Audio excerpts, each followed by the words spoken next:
بسم اللہ الرحمن الرحیم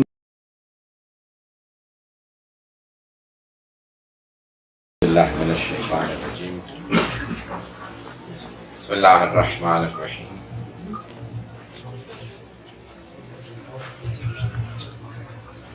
الحمدللہ رب العالمین والعاقبۃ لأہل التقوی والیقین والصلاة والسلام علی اشرف الانبیاء والمرسلین خاتم النبیین بالقاسم محمد اللهم صل على محمد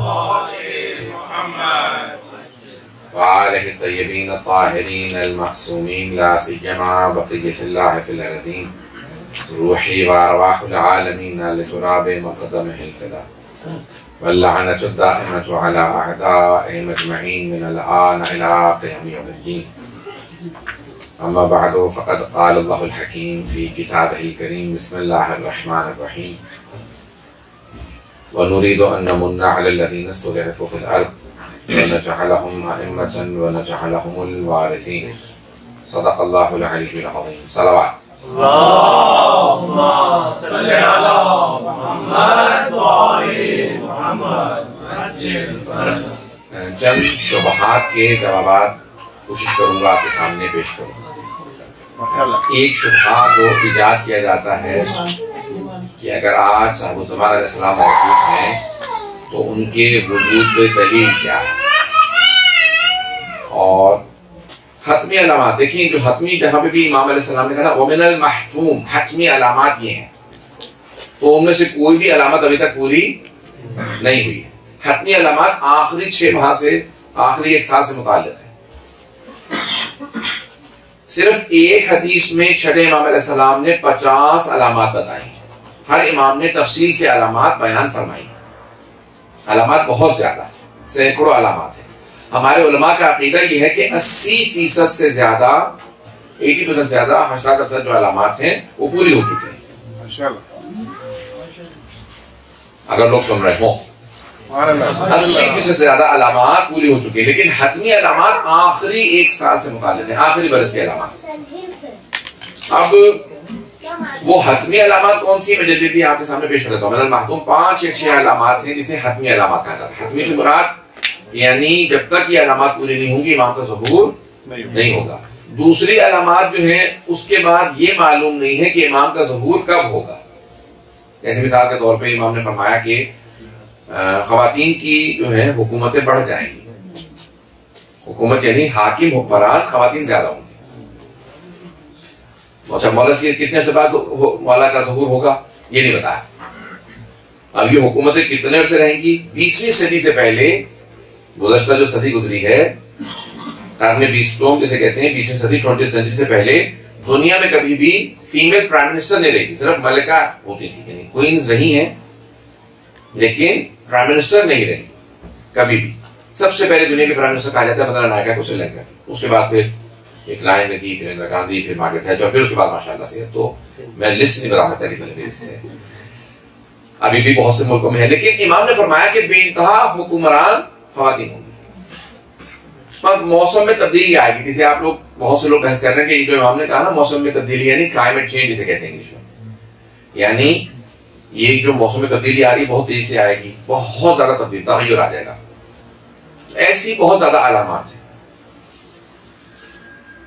یہ وہ علامات ہیں جن کے بعد معلوم نہیں کتنے عرصے بعد ظہور ہوگا. لیکن کچھ ایسی علامات ہیں جو آخری 1 سال کی علامات ہیں. مثلا رجب کا مہینہ ہوگا جب 3 قیام ہوں گے. سفیانی، ابو سفیان کے نسل سے ہوگا، کردار اس کا بنو امیہ والا ہوگا، شیعوں کا سخت دشمن ہوگا، بالکل بے رحم ہوگا، سینے چاک کر کے کلیجہ نکال لیا کرے گا. یہ الفاظ ہیں.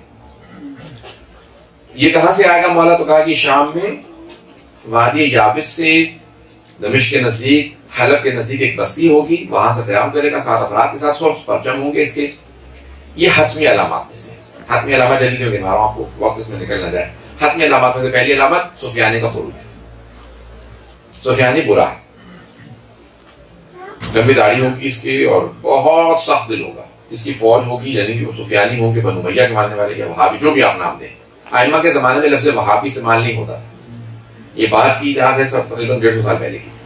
یا اب انہوں نے پھر اپنا نام بدل لیا, وہ اپنے آپ کو وہابی کہتے ہی نہیں ہیں, اب سلفی کہتے ہیں, اور ہم لوگ کہتے ہیں انہیں تکفیری. تکفیری یعنی جو اپنے علاوہ سب کو کافر سمجھے, تو تکفیری. ان میں بھی, وہابیوں میں بھی اب کئی کیٹیگریز ہیں, کئی فرقے بن چکے ہیں. تو تکفیری جو ہیں وہ بہرحال سب سے جو بدترین کہنے. بہرحال اب میں تفصیل میں نہیں جا رہا, لیکن ائمہ علیہ السلام نے کہا ہے سفیانی, یہ معاویہ کے ماننے والے زیادہ. یہ ایک حتمی علامات میں سے ان کا آنا. طالبان بہت سے لوگ کہتے تھے یہ ابھی سفیانی ہے, نہیں. پھر ابھی یہ داعش شاید یہ سفیانی نہیں. ایک ہی سال, ایک ہی مہینے میں, رجب کے مہینے میں ایک ہی دن 3 قیام ہوں گے, سفیانی کا, یمانی کا, خراسانی کا. یمانی اچھا ہے, خراسانی اچھا ہے, سفیانی برا ہے. یہ ایک ہی سال آئیں گے, ایک ہی مہینے میں اور ایک ہی دن. تو اس لیے داعش سفیانی نہیں ہے. تو اب یہ انسان لوگ اتنے بھی کالا پرچم آیا ہے, وہ یہ علامات, علامات تو کئی بتائی ہیں, لیکن وہ جو آخری یعنی ظہور سے پہلے بالکل فائنل ایئر میں جو ہوگا آخری سال, وہ سفیانی قیام ہے. لیکن اسی سال یمن سے یمانی آئے گا, شیخ شعیب بن صالح. ان کی موومنٹ, ان کی تحریک, ان کی نہضت چھپی ہوئی ہوگی, وہ بہت اہم ہے. مہم ترین جو آدمی ہے وہ یمن سے ہوگا, ان کی موومنٹ چھپی ہوئی ہوگی.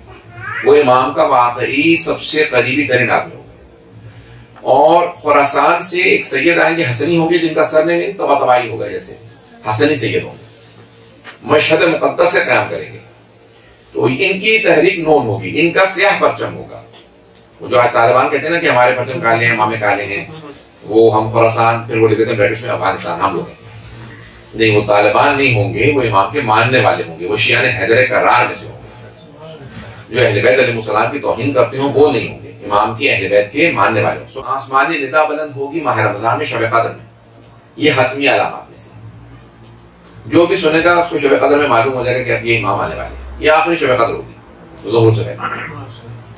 یہ حتمی علامات میں سے. خصف بیدا, بیدا ایک جگہ کا نام, بے یہ دال الف, بیدا مکے اور مدینے کے درمیان میں ایک بستی ہے, اس کا ایک نام ہے بیدا. وہاں پہ زمین دھنس جائے گی, جسے لینڈ سلائڈ کہتے ہیں, جسے زمین, ایک فوج چلے گی جو روضہ رسول کی توہین کر کے مکے جا رہے ہوں گے کہ ہم جا کے خانہ کعبہ کو گرا دیں گے, امام اللہ امام کی توہین کریں گے, امام کو قتل کریں گے.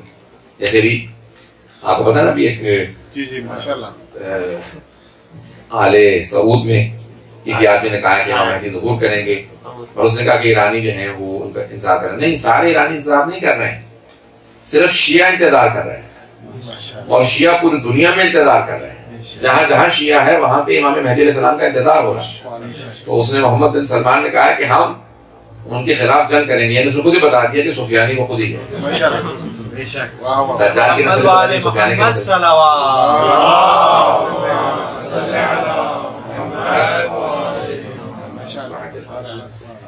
قتل نفس زکیہ, ایک سید ہوں گے, جوان ہوں گے, حج پہ جائیں گے, بین رکن والمقام, طواف کرتے ہوئے رکن یمانی اور مقام ابراہیم کے درمیان میں ان کا مرڈر ہوگا, ان کا قتل ہوگا, ان کو شہید کر دیا جائے گا.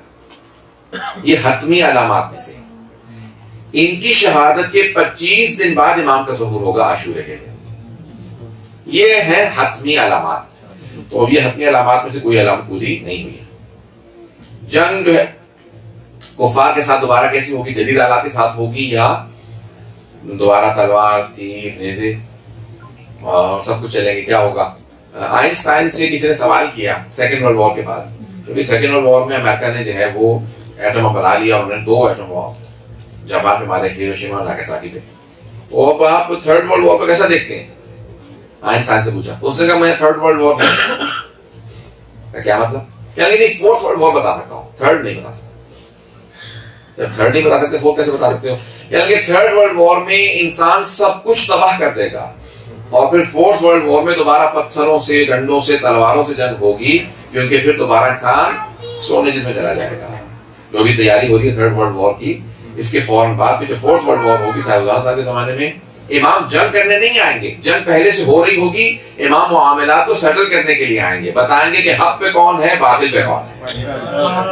ٹھیک ہے, تو بہرحال تیاری کے لیے اس کا مطلب ہے جہاد کے لیے تیاری ضروری ہے, قربانی دینے کے لیے تیاری ضروری ہے, ہر طرح کی قربانی کے لیے تیاری ضروری ہے. تو دوبارہ اس لیے تاکید ہے اپنے بچوں کو گھوڑا سواری سکھاؤ, گھوڑے پہ سواری کرنا سکھاؤ, تیراکی سکھاؤ, سوئمنگ ضرور سکھاؤ, اور تیر اندازی ضرور سکھاؤ ہر دور میں. البتہ کچھ لوگوں نے بھی ثابت کیا ہے ویسٹرنز نے, مسلمانوں نے نہیں, کہ ابھی بھی جب آپ کی جو تیر اندازی ہوتی ہے نا, یہ بہت زیادہ کانسنٹریشن بلڈ کرتی ہے.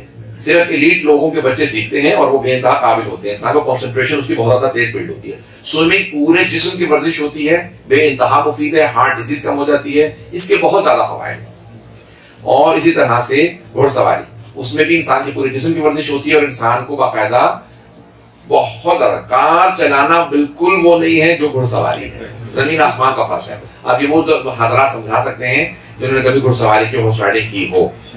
تو بیچارے آج کے بچے ہیں, انہوں نے تھوڑا دیکھا ہی نہیں ہے, وہ تصویروں میں دیکھا ہوا ہوتا, تو بس وہ کوئی شوق نہیں ہوتا جانوروں کا, پرندوں کا. تو بے انتہا تاکید کی ہے کہ نہیں, گھروں میں پرندے جانور پالنا مستحب ہے, لیکن ان کی حفاظت کرنا, ان کا خیال رکھنا, ان کے کھانے پینے کا دھیان رکھنا, یہ نہیں کہ لاوارث ہونا. اس کو حضرت اسلام کی وصیتوں میں ہے, بیٹا حسن مصطفیٰ, اگر میرے ان پرندوں کا, جانوروں کا اچھی طرح سے دیکھ بھال نہ کر سکو تو آزاد کر دینا. گھر میں مولا کے پرندے تھے, کبوتر بھی تھے, مرغیاں تھیں, مرغا بھی تھی, سب کچھ تھا. اور بہت زیادہ مولا جیسے اولاد کو پالتے ہیں اس کو پرواہ کرتے تھے, وقت پہ دانا, وقت پہ پانی, سب کچھ. آخری سوال کا جواب ہے کہ فوراً اپنے لشکر میں ہم کیسے شامل ہو سکتے ہیں. آپ اپنی واجبات ادا کریں, حرام سے بچیں, تو آپ انشاءاللہ تعالیٰ امام کے لشکر میں ہوں گے. صرف اپنی واجبات ادا کرنا اور مستحبات اپنے حرام سے بچنے سے انسان جو بھی ایمان رکھتا ہے, حتیٰ جو ایمان نہیں رکھتے. لیکن البتہ ایک جملہ کہہ دوں, آخری زمانے میں صرف 2 کیمپ ہوں گے, 2 خیمے ہوں گے, یا امام کے ماننے والوں کا خیمہ ہوگا یا ان کے مخالفین کا خیمہ ہوگا.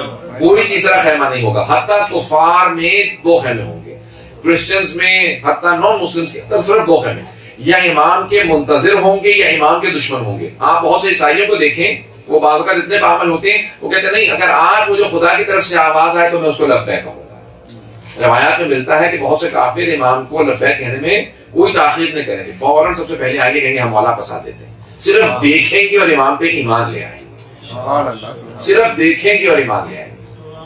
آپ آج کا دیکھتے ہیں نا کہ ایک مومن کو دیکھتے ہیں, نہیں یہ آدمی اس کے چہرے سے نور ہے, مقدس ہے, دیندار ہے, تہجد گزار ہے. ایسے ہمارے بزرگ علماء کے مہاراجوں کے چہرے دیکھتے ہیں کیسے ہوتے ہیں. عزیزان گرامی, چہرے کا نور بتاتا ہے. یہ جو امام کے غلام ہیں, قدموں کی خاک ہیں, یہ ایسے سوچے امام کیسے ہو. امام کا چہرہ بتائے گا, امام کا وجود مقدس ایسا ہے, جو دیکھے گا وہ امام پہ ایمان لے کے آئے گا. میں نے اس آیت کا انتخاب کیا, پہلے سن لیجیے ولادت سے متعلق 2 جملے. عزیزان گرامی, گزشتہ شب اعمال کی شب افضل ترین راتوں میں سے ہے. شب قدر کے بعد سب سے افضل رات.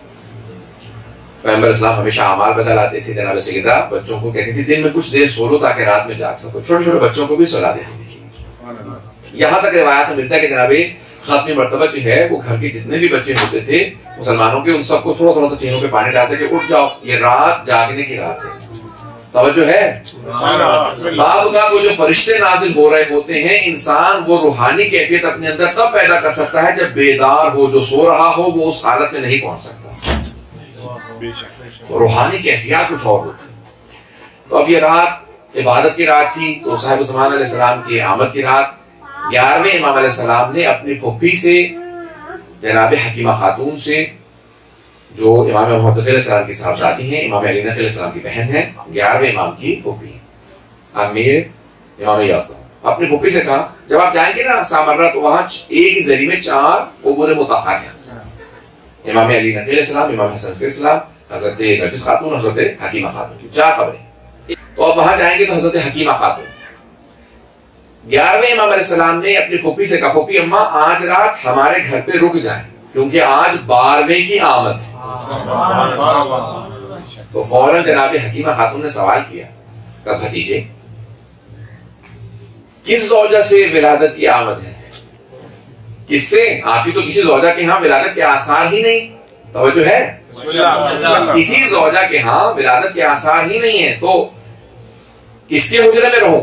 کا پھوپھی اماں جس طرح سے اللہ نے جناب ابراہیم علیہ السلام کا, جناب موسیٰ کے حمل کو چھپا رکھا تھا, کیونکہ نمرود جناب فرعون کو, جناب ابراہیم علیہ السلام کو مارنا چاہتا تھا. فرعون ملعون جناب موسیٰ علیہ السلام کو مارنا چاہتا تھا, تو اللہ نے حمل چھپا رکھا تھا تاکہ انہیں پتہ نہ چلے کہ کہاں پہ آثار ہیں. کہ اسی طرح سے ساری دنیا 12ویں کی دشمن ہے, اللہ نے انہیں چھپا رکھا. تو کہا کہ آپ نرجس خاتون کے حجرے میں چلی جائیے. جناب حکیمہ خاتون کہتی ہیں میں جناب لڑکی سے حجرے میں چلی کہ جب آدھی رات گزر گئی تو میرے ذہن میں شبہ آنے لگا، ایک شک آنے لگا، ایک ڈاؤٹ آنے لگا، نہیں لگتا کہ آج کوئی ولادت ہے۔ دیکھیں ائمہ علیہ السلام کی ولادت ہمارے جیسی نہیں ہوتی، وہ پاک و پاکیزہ دنیا میں آئی۔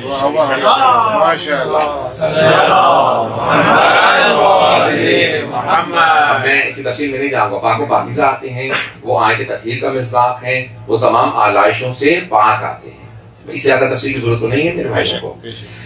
جناب حکیمہ خاتون کہتی ہیں کہ میں جب آدھی رات گزر گئی تو ذہن میں شبہ سا آنے لگا، تو فوراً جو صحن میں جہاں پہ آج حرم ہے، وہ امام کا گھر تھا، 11ویں امام کا اور 10ویں امام کا، امام علی نگر صاحب کا گھر تھا جہاں پہ قبر مطہر ہے، تو کہتے ہیں جہاں پہ امام عبادت کر رہے تھے صحن میں، وہاں سے 11ویں امام نے آواز دی کہ پھوپھی اماں اللہ کے وعدے پہ شک نہ کیجیے، جو ذہن کو پڑھ لے اسے حجت خدا کہتے ہیں، کہ پھوپھی اماں شک نہ کیجیے آج ہی رات اللہ کا وعدہ پورا ہوگا۔ تو جناب حکیمہ خاتون کہتی میں اٹھی، گئی تجدید وضو کے لیے، وضو کیا، واپس حجرے میں آئی، جب حجرے میں آئی تو جتنی دن میں روشنی نہیں ہوتی حجرہ اس سے زیادہ منور تھا۔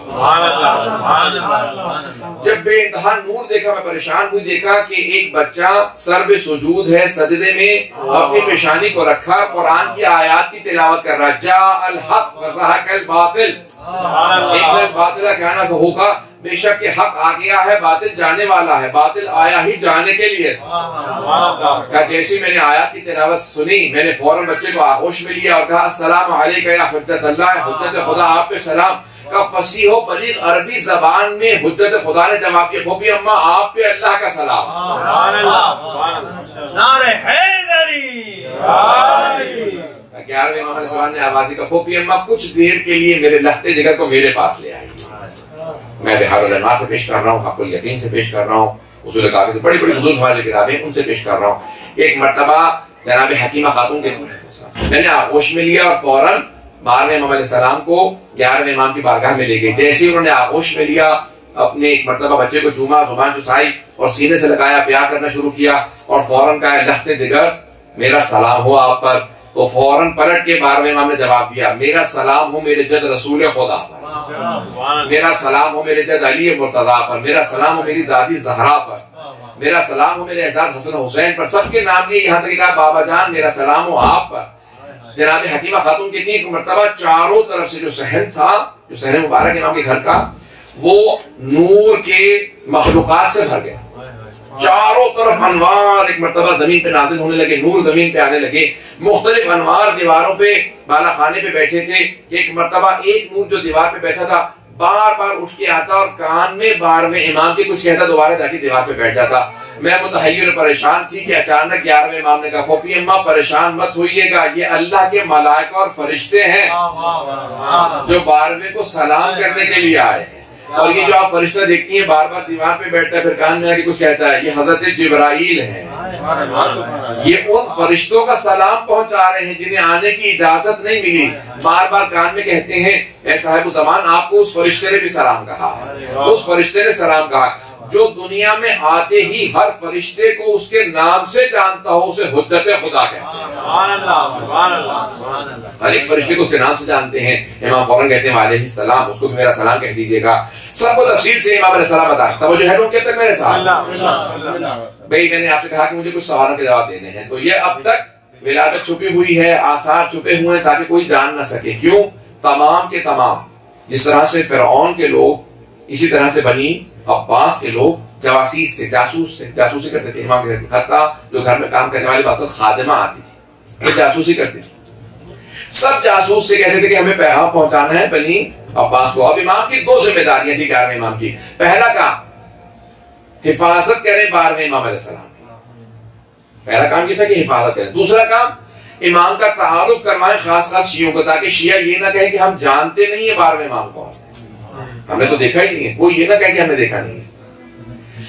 اب لوگ آتے ہیں، امام ہمیشہ چھپا کے رکھتے ہیں 12ویں امام علیہ السلام کو۔ اب سب شیعوں کے ذہنوں میں بھی شبہات آنے لگی، آپ کو پتا ہے نا کہ بات ذہن میں شبہ آنے لگتا ہے، شیطان تو اپنا کام کرتا ہے، دلوں میں وسوسے آ رہے ہیں۔ ایک شیعہ کہتا ہے کہ میرے ذہن میں بار بار سوال آتا تھا، پیغمبر نے کہا میرے 12 وصی ہوں گے، یہ 11ویں امام ہیں، 12ویں کو انہی کے گھر سے آنا ہے، وہ بار میں کہاں ہیں؟ کہ ایک دن امام کے ایک وکیل تھے قوم مقدس میں، قوم شروع سے شیعوں کا شہر تھا، امام کے وکیل تھے جنہوں نے خمس کلیکٹ کیا، کہا کہ میں امام کے پاس جا رہا ہوں، کہاں؟ سامرا عراق۔ تو اس شیعہ نے کہا میں بھی ساتھ چلنا چاہتا ہوں، اجازت ہے؟ کہا چلو۔ پرانے زمانے میں ٹریولنگ سفر کرنا بہت مشکل کام ہے، میں تیز تو نہیں چل رہا ہوں، مجھے تھوڑا سا بھی احساس ہونا کہ وقت کم ہے تو میں بہت زیادہ تیز بولنے لگتا ہوں، تو تھوڑا تھوڑا آپ لوگ میرے ساتھ انشاءاللہ رہیں گے، جہاں اگر کوئی پریشانی ہو یا نہ سمجھ میں آ رہی اشارہ کرتے مجھے کوئی آدمی بتا دے تاکہ میں تھوڑا سلو ڈاؤن ہو جاؤں۔ بسم اللہ بسم اللہ۔ نعرہ صلوات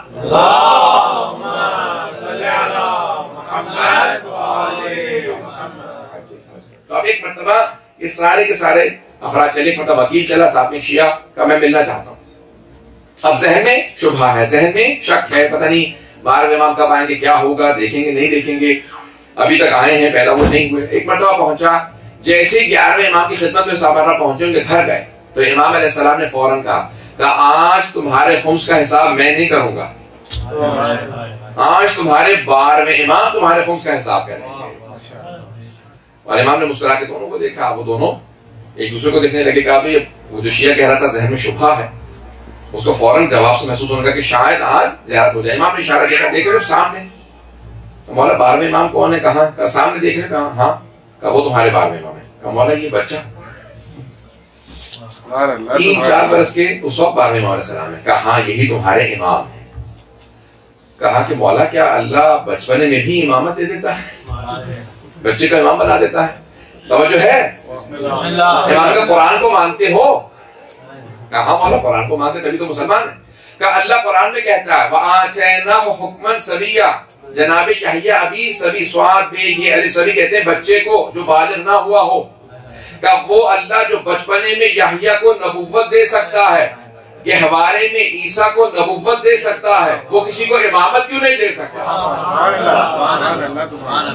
ایک مرتبہ کہتے ہیں دونوں اٹھے آئے 12ویں امام کی خدمت میں جا کے بیٹھے، کہا مولا ہم آپ کے پاس خمس کا حساب لے کے آئے ہیں۔ تو کہا 12ویں امام صاحب نے ہمیں دیکھا، ہم نے سلام کیا، انہوں نے جواب دیا۔ کہا کہ مولا آپ کی اس شیعہ نے آپ کے لیے خمس بھیجا۔ امام نے کہا ہاں مقدار اتنی ہے، بہت ہی گھبرا کے مقدار اتنی ہے خمس کی، جب واپس قوم جانا تو ہمارا ایک اور شیعہ ہے وہ بہت غریب ہے، اسے میری طرف سے ہی پیسے دے دیں۔ کہ مولا کہ دوسرے آپ کے شیعہ نے پیسے دیے ہیں، کہ جب جاؤ گے راستے میں ایک بیوہ ملے گی، نام یہ ہوگا، اسے میری طرف سے دے دینا۔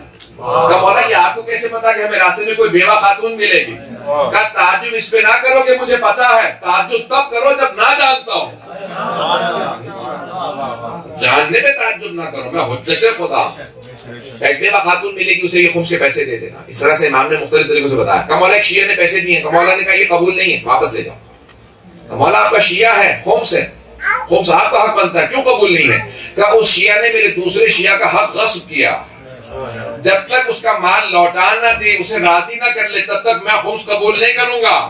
توجہ ہو، زیادہ نہ گھبرائیے، کہ جب تک کہ اسے راضی نہ کر لے میں خمس قبول نہیں کروں گا، شیعوں کو راضی کرے۔ اس طرح سے تفصیل اب وقت نہیں ہے۔ اب ایک مرتبہ بیٹھے ہوئے تھے، دونوں باتیں کر رہے تھے، ان میں سے وہ جو ذہن میں شبہ لے کے، آپ تو امام اب تک وکیل سے بات کر رہے ہیں، وہ جو ذہن میں شبہ لے کے آیا، وہ بیٹھا دیکھ رہا تھا سب کچھ۔ امام نے اسے مخاطب ہو کے اس کا نام لیا، کہا کہ تو ابھی بھی مجھ پہ ایمان نہیں لے کے آئے گا، اتنے معجزات تجھے دکھا رہا ہوں۔ کہا نہیں مولا میرے ذہن میں شبہ نہیں ہے۔ امام نے کہا سن، اپنے ذہن سے شبہات دور کر دے، اگر کوئی سوال ہے تو پوچھ لے تاکہ ذہن میں دوبارہ شبہ نہ آئے۔ میں تمہارا حجت ہوں، میں حجت خدا ہوں۔ ایک مرتبہ اس نے کہا مولا یہ کچھ پیسے ہیں، کافی شیعہ نے 132 دینار، اس زمانے میں سونے کے سکے اشرفیہ نے۔ مولا نے کہا نہیں یہ اتنے نہیں، اتنے ہیں۔ اس نے کہا اتنے ہیں؟ مولا نے کہا نہیں اتنے نہیں، جو تو کہہ رہا غلط ہے، اتنے ہیں جتنے میں بتا رہا ہوں۔ اب وہ بیچارہ گھبراہٹ کے اندر، مولا سامنے بیٹھے ہوں تو گھبراہٹ سی ہونے لگتی ہے انسان ہے، کوئی مقدس آدمی کے سامنے بیٹھے تو سوال بھول جاتا ہے۔ تب یہ تو امام وقت ہے، حجت خدا۔ کہ نہیں مولا مقدار اتنی، امام نے کہا نہیں گن میرے سامنے۔ اس نے سارا وہ پوٹلی کھولی، اس میں سے سکے نکالے، گننا شروع کیا، گھبراہٹ میں صحیح طرح گنا نہیں جا رہا تھا۔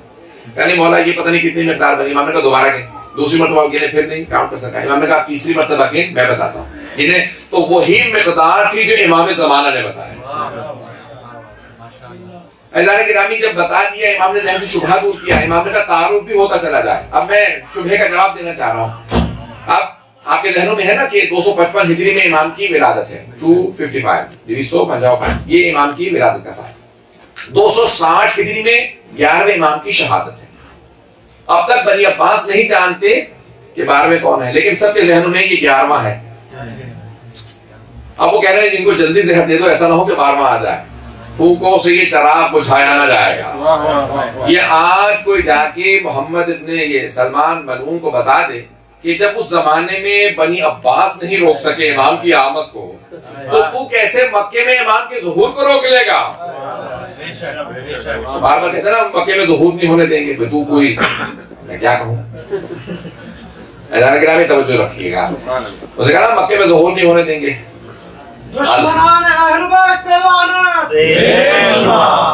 پہنچ رہے ہیں سب لوگ. اب یہ جو آل سعود ہیں اس طرح سے بنی عباس اس زمانے میں تھے، وہ کہا کہ زہر دے دو 11ویں کو تاکہ 12واں نہ آئے. جیسے ہی زہر دیا 28 برس کے تھے 11ویں امام شہادت ہو گئی.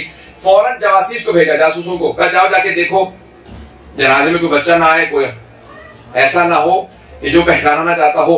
ایک مرتبہ سب کے سب لوگ جواسیس سب پہنچ گئے، فوجی پہنچ گئے. ایک مرتبہ 11ویں امام کے بھائی جعفر نے جنازہ پڑھانا چاہا. جیسے جنازے پہ آئے تو دیکھا کہ گھر سے ایک بہت ہی پرنور بچہ ہے جس نے سر پہ امامہ باندھ رکھا ہے. اور آنے کے بعد ابا کو پکڑنے کے بعد چچا جان ہٹ جائیے، میرا حق زیادہ بنتا ہے کہ جنازہ پڑھا. حق کو بہار ہے، میرا حق زیادہ بنتا ہے، ہٹ جائیے آپ. ایک مرتبہ بچے نے 5 برس کے بچے نے جنازہ پڑھایا، بڑا ہی فصیح و بلیغ زبان کے اندر جنازہ پڑھایا.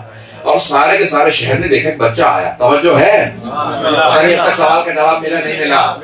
وہ کہتے ہیں کہ نہیں ہم نے دیکھا ہی نہیں ہے تو کیسے مان لیں. اب یہ سارا شہر کہہ رہا ہے کسی بچے نے جنازہ پڑھایا. بھائی 11ویں کو سب نے مانا ہے اور سب کہہ رہے ہیں کہ جنازہ کسی بچے نے پڑھایا ہے. یہ گواہی دینا بتا رہا ہے کوئی 12واں ہے.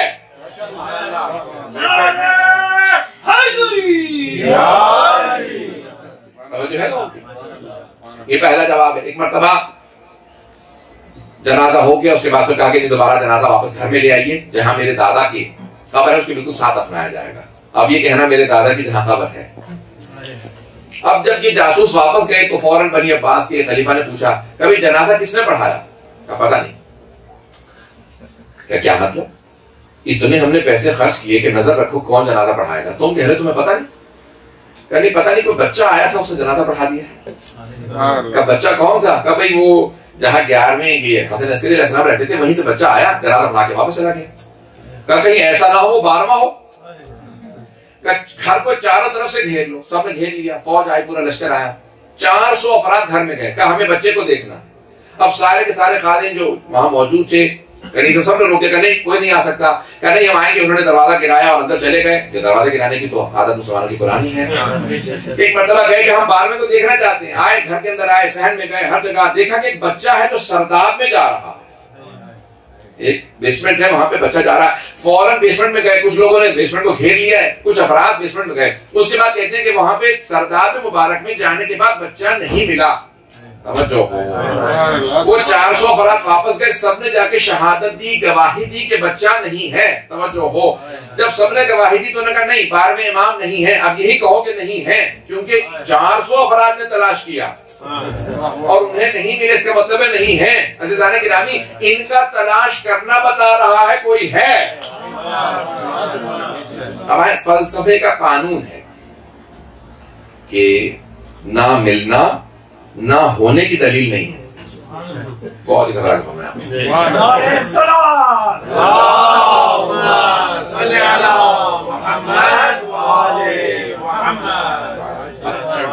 اب ابتدائی علماء میں 2 نظریے، ایک شیخ صدوق کا نظریہ، دوسرا شیخ مفید جو ان کے شاگرد ہیں ان کا نظریہ. شیخ صدوق کا نظریہ یہ ہے، وہ کہتے ہیں امام کی غیبت کے مفہوم کیا ہے. وہ کہتے ہیں مفہوم غیبت یہ ہے کہ یعنی امام آنکھوں سے اوجھل ہے، نظر نہیں آتے. انگلش میں کہتے ہیں انویزیبل، یعنی امام نظر نہیں آتی، یعنی یہاں سے گزرے تو ہمیں نظر نہیں آتی. یہ شیخ صدوق کا نظریہ ہے. وہ اس بات پہ زور دیتے ہیں غیبت یعنی امام نظر نہیں آتے. شیخ مفید کہتے ہیں نہیں، یہ مفہوم نہیں ہے. وہ کہتے ہیں امام نظر آتے ہیں، پہچانے نہیں جاتے. جیسے جناب یوسف کے بھائی دیکھ رہے تھے، پہچان نہیں رہے تھے، یہی یوسف ہے.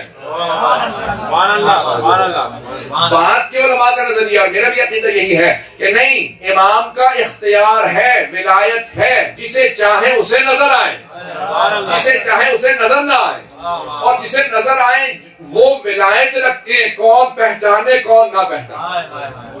یہ امام کا پورا اختیار، یہ امام کی ولایت. ایک دلیل کے طور پہ واقعہ جلدی سے پیش کرو اگر سننا چاہیں.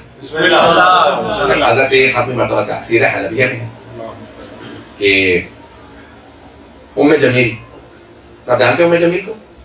چل تھوڑا سا بتا دیتا ہوں، آپ کی خاموشی بتا نہیں جانتے. ابو لہب کا سب نے نام سنا ہے؟ چچا تھا پیغمبر اسلام کا، اس کی بیوی کا نام ہے ام جمیل. قرآن نے کہا نا کہ حمالۃ الحطب، جو پیغمبر اسلام پہ کوڑا پھینکتی تھی، تو اللہ نے اس کو بہت سخت الفاظ میں لعنت کی، نفرین کی. معاویہ کی پھوپھی تھی، یعنی کوئی بھی رشتہ کو اچھا وسکا تو بے انتہا بہت رکھتی تھی رسول خدا کا، بہت نفرت کرتی تھی، کوڑا ڈالتی تھی رسول خدا کے ساتھ میں یہاں سے پیغمبر گزرتے. تو ایک مرتبہ مسجد الحرام میں خانہ کعبہ کے سامنے پیغمبر بیٹھے، کچھ صحابہ بیٹھے. ایک مرتبہ ام جمیل آئی بڑھ بڑھاتی ہوئی، جیسے اس کی عادت تھی. جیسے آنے لگی پیغمبر مسکرانے لگے. صحابہ سے کہا یہ ام جمیل آ رہی ہے، میرا پوچھے کہ بتانے کی ضرورت نہیں. بہت ہی آپ کو سنانے میں جیسے آپ خاموش رہے وہ صحابہ خاموش ہو گئے. آپ سامنے بیٹھے کیا مطلب ہم سے آگے پوچھے گی؟ میں نے کہا چپ رہو، ابھی خود ہی دیکھ لو.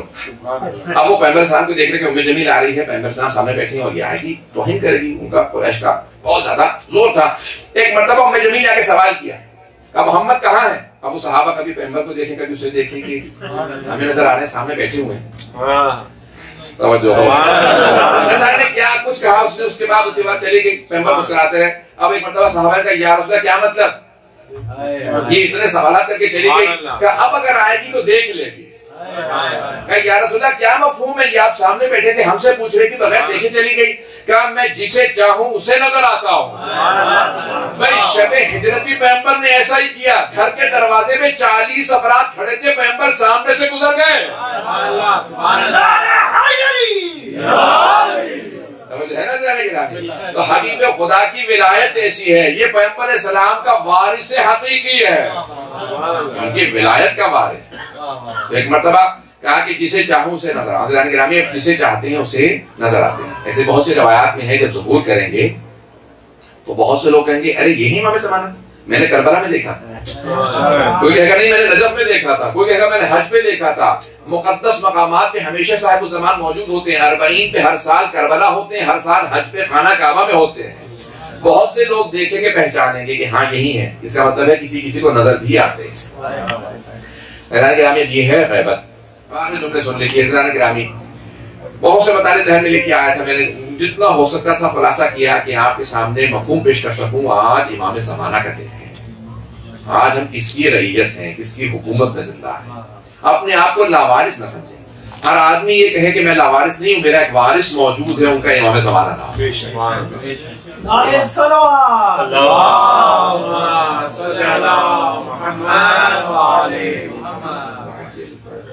آج دنیا میں لوگ نہ جانے کیسے کیسے ظلم کر رہے ہیں شیعوں پہ. وہ سمجھتے ہیں کہ یہ لاوارث ہیں. جب کسی شیعہ نے کہا نا میرے مولا سے کہنا میں بہت پریشان ہوں، میرے لیے دعا کرتے ہیں، تو امام نے کہا میرے اس شیعہ سے کہنا ہم تمہارے سے غافل کب ہیں جو دعا کے لیے کہنا ہے. مولا اپنے ہر شیعہ کو اس کے نام سے جانتے ہی میرا ماننے والا ہے. کہاں رہنا جب پریشان ہو تو ایک مرتبہ پکاریں تو صحیح امام کو. جب زیادہ پریشان ہو جاؤ تو ایک مرتبہ روایت کے الفاظ ہے کھلے آسمان کے نیچے آ کے 3 مرتبہ قبلہ کا رخ کر کے کہو یا صاحب الزمان ادرکنی، یا صاحب الزمان ادرکنی، یا صاحب الزمان ادرکنی. پھر محسوس کرو کہ امام موجود. نجف اشرف کے بہت بڑے عالم تھے، عارف تھے. آیت اللہ بہجت کی، علامہ طباطبائی، تمام جتنے بڑے بڑے عرفاء گزرے نا ان سب کے استاد سید علی آغا قادی. آغا قادی طباطبائی، علی آغا قادی نام سن رکھا ہوگا. تو وادی السلام میں ان کی قبر ہے. بہت بڑے عارف تھے. ان سے کسی نے سوال کیا آغا آپ نے کبھی امام زمانہ کی زیارت کی ہے؟ کبھی آپ نے دیکھا؟ تو انہوں نے کہا میں اس کو شیعہ ہی نہیں مانتا جو ہر روز صبح امام کی زیارت نہ کرتا ہو. وہ شیعہ ہی نہیں جو ہر روز صبح امام کی زیارت نہ کرتا ہو. بہت سے لوگ پریشان ہو گئے ہیں، بہت سے لوگ تو گھبرا رہے ہیں کہ کیا مطلب شیعہ نہیں کیا. وہ شیعہ ہی نہیں جو امام کی ہر روز صبح زیارت نہ کرتا ہو. کہا کیسے ہمیں تو کس کو زیارت نہیں ہوتی؟ شاہ کے علماء بڑے بڑے جنہوں نے سوال کیا تھا. عام لوگ میرے جیسے لوگ نہیں، بہت بڑے بڑے علماء فقہاء جو بعد میں منظر بنے سب. وہ سوال کر رہے تھے، کہا ہمیں تو صبح زیارت نہیں ہوتی. کہا یہ کیسے ہو سکتا ہے کوئی عاشق امام زمانہ ہو، صبح کرے آنکھوں کے سامنے امام نہ آتے ہو؟ دیکھنا مقصود نہیں ہے، انسان محسوس کرتا ہے امام موجود ہے. اس واقعے میں تمام کر رہا ہوں، واقعے کو سنیں گے. اگر کیسے کہا انسان جب کسی کا عاشق ہوتا ہے نا وہ آنکھوں کے سامنے ہمیشہ رہتا ہے. توجہ ہو. کہا کیسے؟ کہا ذرا جانا تیز نمک والا کھانا کھا لینا. نمک تو سب سمجھتے ہیں، تیز نمک آپ زیادہ کھا لینا صبح پیاس ہی پیاس لگتی ہے.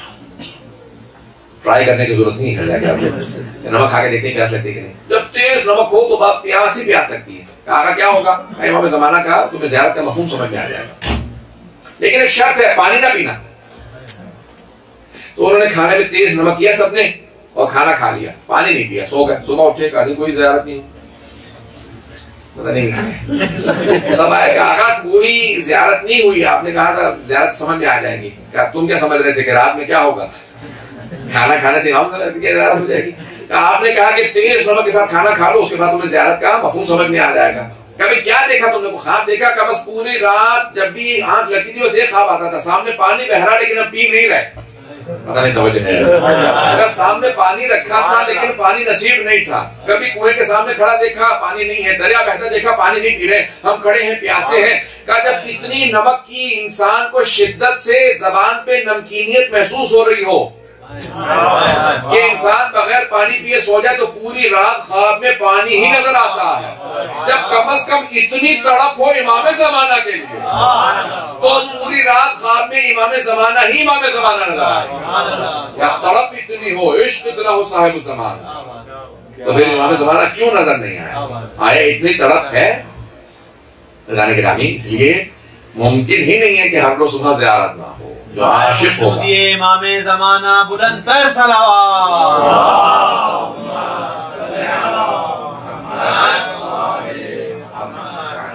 ہاتھوں کو بلند کر لی. میں نے 5 منٹ پہلے کہا تھا 2 منٹ رہ گئے. مختصر سے دعا کروں گا. پروردگار ہم سب کی عاقبت بخیر فرما. صاحب زمانہ علیہ السلام کی زیارت نصیب فرما، ان کا ظہور دیکھنا نصیب فرما، ہمارے مقامات مقدسہ کی حفاظت فرما، دشمنان اہل بیت کو نیز کو نابود فرما، داعش کو، طالبان کو اور آل سعود کو غارت فرما.